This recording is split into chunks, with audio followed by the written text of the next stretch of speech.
Ashwin sweets and snacks ப்ராடக்ட்ஸை நீங்களும் உங்க ஏரியாவில் உள்ள சூப்பர் மார்க்கெட்டுக்கு டிஸ்ட்ரிபியூட் செய்ய கால் பண்ணுங்க 9443966765. அவருக்கோசம் நான் மாத்திக்க முடியாது, எல்லாருக்கும் நான் மாத்திக்க முடியாது. இல்ல மாண்பு உறுப்பினர் உட்காருங்க. மாண்பு அமைச்சர் கேலி பண்றீங்களா? மாண்பு நிதியமைச்சர் கொஞ்சம் கோவப்படாதீங்க.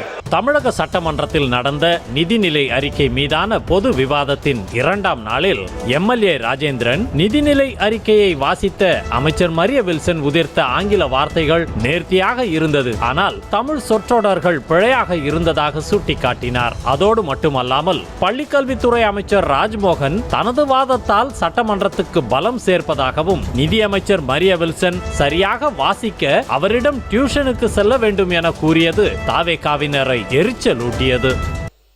அவர் ஆங்கிலத்தில் பெரும்புலமை பெற்றவராக இருப்பார் என்று நினைக்கிறேன். ஆங்கில உச்சரிப்பு மிக நேர்த்தியாக இருந்தது. தமிழில் பல சொற்றொடர்களை அவர்கள் பேசாமல் விட்டுவிட்டார்கள். சில சொற்றொடர்கள் இலக்கண பிழையாக அமைந்தது. இதை குறையாகவோ குற்றச்சாட்டாகவோ இந்த அவையில் நான் வைக்க விரும்பவில்லை. நமது பள்ளிக்கல்வித்துறை அமைச்சர் அவர்கள் தனது கட்சிக்காக வெகு சிறப்பாக வாதாடி பலம் சேர்க்கிறார் என்பதை நாங்கள் காண்கிறோம். நீங்கள் நமது நிதியமைச்சர் அவர்கள் வருங்காலத்தில் அந்த பிழையின்றி பட்ஜெட் வாசிக்கக்கூடிய வாய்ப்பு அவருக்கு இருக்குமேயானால் நீங்கள் அதற்கான முயற்சிகளை செய்ய வேண்டும் என்று பணிவோடு நான் கேட்டுக்கொள்கின்றேன். அப்போது பேசிய பேரவைத் தலைவர் ஜேசிடி பிரபாகர், நிதித்துறை அமைச்சர் சரியாக தமிழில் பேச வேண்டும் என கூறிய உறுப்பினரே தனது உரையில் 8 முறை ஆங்கில வார்த்தையான பட்ஜெட்டை பயன்படுத்தி இருப்பதாக நகைப்பூட்டும் வகையில் கூறினார். ஒரு செய்தி மட்டும், மாண்புமிகு நிதியமைச்சர் அவர்கள் தூய தமிழில் பேச வேண்டும் என்று சொல்லி நீங்கள் தூய தமிழ் பேசினீர்கள். ஆனால் நான் தொடர்ந்து பார்த்து கொண்டிருந்தேன், குறைந்தபட்சம் 9 முறையாவது பட்ஜெட் என்று சொன்னீர்கள். அதை நிதிநிலை அறிக்கை என்று சொல்லி நன்றாக இருந்திருக்கும். ஐயா நன்றி. நீங்க நேர கட்டுப்பாடு விதிக்கிற அதற்கு எழுந்து நின்று பதிலளித்த அமைச்சர் ராஜ்மோகன், எதிர்கட்சி தலைவரான உதயநிதி ஸ்டாலின் சங்கத்தமிழிலா பேசுகிறார் என கிண்டல் அடித்ததோடு அவருக்கு தமிழ் பாடம் எடுப்பதற்கு பதில் நேர்மையான நிதிநிலை அறிக்கையை தாக்கல் செய்வது எப்படி என பேரவை உறுப்பினர்கள் மரிய வில்சனிடம் பாடம் கற்றுக்கொள்ள வேண்டும் என தடாலடியாக பேசினார். பேரவைத் தலைவர் அவர்களே, தமிழ் வளர்ச்சித்துறை தலைவம்சத்துறை அமைச்சர் என்ற முறையில் சில விஷயங்களை சொல்லணும். திடீரென நீங்கள் குறுக்கீடு செய்தவுடன் அவர் அறியாமல் ஊடால என்று சொன்னார். அதே போல ஒவ்வொருத்தருக்கும் இயல்பான தமிழ்ல பேசலாம். ஒவ்வொரு வட்டார தமிழ் இருக்கிறது. நெல்லை தமிழ் கொஞ்சம், மதுரை தமிழ் வாழ்வீசும், குமரி தமிழில் அலையாடும், சென்னை தமிழில் உழைக்கும் மக்களின் வேர்வை வாசம் வீசும். அன்பிற்கினிய சகோதரர் வாஞ்சையோடு எனது தமிழை பாராட்டி நிதியமைச்சர் என்னோடு தமிழ் வகுப்பு எடுத்துக்கொள்ள வேண்டும் என்று சொன்னார். அப்படி பார்த்தால் மதிப்பிற்குரிய எதிர்க்கட்சி தலைவர் என்ன சங்க தமிழிலால் பேசுகிறார்? அவரே இயல்பான தமிழில் தான் பேசுகிறார். அப்படி வகுப்புகள் நடத்த வேண்டும் என்றால் நேர்மையான ஒரு நிதி நல்கைக்காக, நேர்மையான ஒரு நிதி பட்ஜெட்டை கூட்டத்திற்காக நிதியமைச்சர் ஒரு வகுப்பு நடத்த வேண்டும். அதில் அனைத்து கட்சி உறுப்பினர்கள் கலந்து கொள்ள வேண்டும் என்று உங்கள் மூலமாக கேட்டுக்கொள்கிறேன். இதனை அடுத்து நிதித்துறை அமைச்சர் மரிய வில்சன் பேசுகையில் உருவக்கேலி, பெண்கள் தொடர்பாக சாதி ரீதியாக பேசியதை தொடர்ந்து தற்போது மொழி ரீதியில் வந்துவிட்டதாக கடும் டென்ஷன் ஆனார். அமைச்சர்கள் செய்த சாதனையை எல்லாம் பற்றி பேசாமல் தன்னுடைய மொழி உச்சரிப்பு பற்றி பேச வேண்டிய அவசியம் என்ன என கேள்வி எழுப்பிய அவர், தான் இப்படித்தான் பேசுவேன், உங்களுக்காக மாற்றிக்கொள்ள வேண்டிய அவசியமில்லை என கூறி சடால் என மைக்கை திருப்பிவிட்டு தனது இருக்கையில் அமர்ந்தார். நான் உங்களை பார்த்தா பேசிட்டு இருக்கேன். ஒரு 30 to 25 years எஜுகேஷன் ஃபீல்ட்ல இருந்திருக்கு.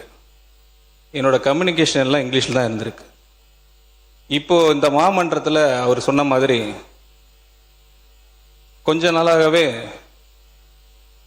உருவ கேலி பண்றது, பொதுவாக சொல்றேன், ஜாதி ரிலேட்டடா பண்றது, பெண்கள் ரிலேட்டடா பண்றது, இப்போ மொழி ரிலேட்டடா வந்துட்டாங்க. செயல் மட்டும் சொல்லிட்டு இருக்காரு. எங்க தலைவர் இருக்காங்க. எனக்கு ஒரு மொழி என்னோட கிறிஸ்டியானிட்டி கற்றுக் கொடுத்துருக்கு. அன்பு மொழி, அமைதி மொழி, இரக்கத்தின் மொழி. இது பாதி பேருக்கு எவ்வளவு தமிழ் படிச்சாலும் தெரியாது. கிட்டத்தட்ட 15,000 கோடி ரூபாய் ட்ரெஷரிக்கு வந்திருக்கு. 15,000 crores 65 daysல மட்டும். இது ஈஸி கிடையாது. இது வெரி ஈஸி கிடையாது. இது because of the entire effort of the ministry. அதை விட்டுட்டு அதெல்லாம் பார்க்காம நான் உங்களுக்கு அட்வைஸ் கொடுக்குறேன், நீங்க தமிழ்ல இப்படி பேசி எனக்கு யூனிக் இப்படி தான் பேச முடியும். அக்செப்ட் பண்ணுங்க. நான் உங்களுக்கோசம் சேஞ்ச் பண்ண முடியாது. இல்ல நான் இப்படிதான் பேசுவேன். இல்ல, மக்கள் புரிந்து கொள்ளுகிற வகையில் நீங்கள் நன்றாக தான் பேசினீர்கள். அதோட பிரச்சனை முடித்து அதான் சொல்றேன். மாண்புமிகு பேரவைத் தலைவர் அவர்களே, ரொம்ப லைட்டர் வெயின்ல எடுத்துக்கோங்க. இல்ல பெரிய பிரச்சனை கைடன்ஸ் பண்ற மாதிரி பண்ணக்கூடாது. ஏன் செயல் இதுதான். அவருக்கோசம் நான் மாத்திக்க முடியாது, எல்லாருக்கும் நான் மாத்திக்க முடியாது. இல்ல மாண்பு உறுப்பினர் உட்காருங்க. மாண்பு அமைச்சர் கேலி பண்றீங்களா? மாண்புமிகு நிதியமைச்சர் கொஞ்சம் கோவப்படாதீங்க. அவையில் விவாதம் சூடு பறக்கவே முன்னாள் திமுக அமைச்சர் ஏவா வேலு நிதித்துறை அமைச்சர் மரிய வில்சன் சீரியஸாக எடுத்துக்கொள்ள வேண்டாம், அவர் நகைச்சுவையாக பேசியிருக்கிறார் என கூறி சமாதானம் செய்தார். மாண்புமிகு பேரவைத் தலைவர்களே, நிதியமைச்சர் ரொம்ப சீரியஸ் ஆகாதீங்க. இவர் வழக்கத்தில் நீங்கள் பேசுகிற வழக்கில் நீங்கள் பேசுறீங்க, அது ஒன்றும் தவறு இல்லை. அவர் புதிய சட்டமன்ற உறுப்பினர். இப்போ நாங்கள் யாராவது சொல்லியிருந்தோம், நீங்கள் யாரும் வருத்தப்படலாம்.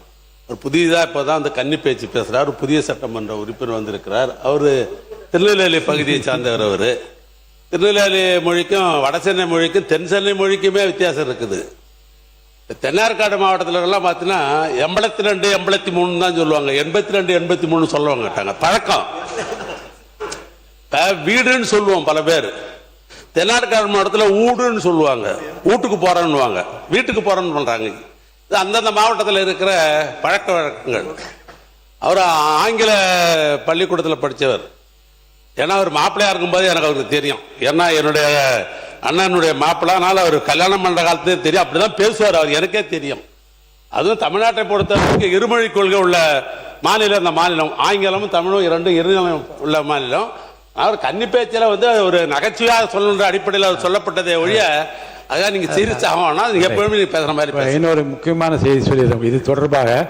கடும் விவாதங்கள் நடந்த இந்த சட்டமன்றத்தில் அமைச்சர் மரிய வில்சன் பர்சனலாக எடுத்துக்கொண்டு பேசுவதாகவும் அவ்வாறு நடந்து கொள்ள வேண்டிய அவசியம் இல்லை என்றும் திமுக முன்னாள் அமைச்சர் சிவசங்கர் செய்தியாளர்கள் சந்திப்பில் கூறினார். நிதியமைச்சர் வந்து சட்டமன்றத்தில் நடக்கிற விவாதத்துக்கு இவ்வளவு கோவப்படக்கூடாது. அவர் அதை பர்சனலா எடுத்துட்டு பேசுறாரு, தப்பு. இவ்வளவு ரியாக்ட் பண்ணிருக்க தேவையில்லை, ஒரு அமைச்சரா இருக்கிறவர். தமிழே உயிர் என கர்ஜித்தவாறு தொடங்கிய இந்த சட்டமன்றத்தில் இறுதி விவாதம் தமிழ் உச்சரிப்பு பிரச்சனையில் முடிந்தது. அஸ்வின் ஸ்வீட்ஸ் அண்ட் ஸ்நாக்ஸ் ப்ராடக்ட்ஸை நீங்களும் உங்க ஏரியாவில் உள்ள சூப்பர் மார்க்கெட்டுக்கு டிஸ்ட்ரிபியூட் செய்ய கால் பண்ணுங்க 9443966765.